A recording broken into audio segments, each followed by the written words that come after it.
ఉమ్మడి ఆదిలాబాద్ జిల్లాలో అంగరంగ వైభవంగా శ్రీరామనవమి ఉత్సవాలు జరుగుతున్నాయి. వేకోజాము నుండే రామాలయాలకు భక్తులు పోటెత్తారు.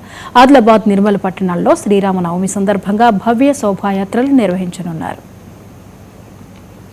ఇక ఈ అంశంపై మరిన్ని వివరాలని లైవ్ లో అందించడానికి ఆదిలాబాద్ నుంచి సాయి కిరణ్ సిద్ధంగా ఉన్నారు.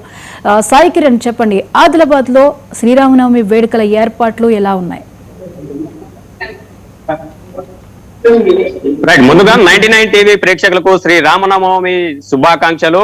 ముఖ్యంగా ఉమ్మడి ఆదిలాబాద్ జిల్లా వ్యాప్తంగా శ్రీ రామనవమి వేడుకలను అంగరంగ వైభవంగా జరుపుకునేందుకు అన్ని ఆలయాలు సిద్ధమయ్యాయి. వేకువజామున నుండి శ్రీ రామనవమి సందర్భంగా పూర్తిగా భక్తులు పెద్ద ఎత్తున ఆలయాలకి తరలి వస్తున్న పరిస్థితి. ప్రస్తుతం మనం ఆదిలాబాద్ పట్టణంలో ఉన్న శ్రీ వాసవి కన్యక పరమేశ్వరి ఆలయంలోని సీతారాముల ఆలయం వద్ద ఉన్నాము. మొత్తంగా ఇక్కడ ఉదయం నుండే పెద్ద ఎత్తున భక్తులు పూర్తిగా తరలి వస్తూ ఇటు శ్రీరామనవమి శుభ సందర్భంగా అటు శ్రీరాముని శుభ ఆశీస్సులను తీసుకునేందుకు పూర్తిగా తరలి వస్తున్న పరిస్థితి కనిపిస్తుంది. మొత్తంగా ఉమ్మడి ఆదిలాబాద్ జిల్లా వ్యాప్తంగా ఏవైతే ప్రధాన ఆలయాలు, ఏవైతే శ్రీరామునికి సంబంధించిన ప్రధాన ఆలయాలు, పురాతన ఆలయాలు ఉన్నాయో అక్కడ పూర్తిగా ఈ రోజు సీతారాముల వారి కళ్యాణాన్ని వైభవపేతంగా జరిపేందుకు ఇటు పూర్తిగా సిద్ధమైన పరిస్థితి మొత్తంగా చూసుకోవచ్చు. ప్రస్తుతం మనం ఈ శ్రీ వాసవి కన్యక పరమేశ్వరి ఆలయంలో ఉన్నాము. ఇక్కడ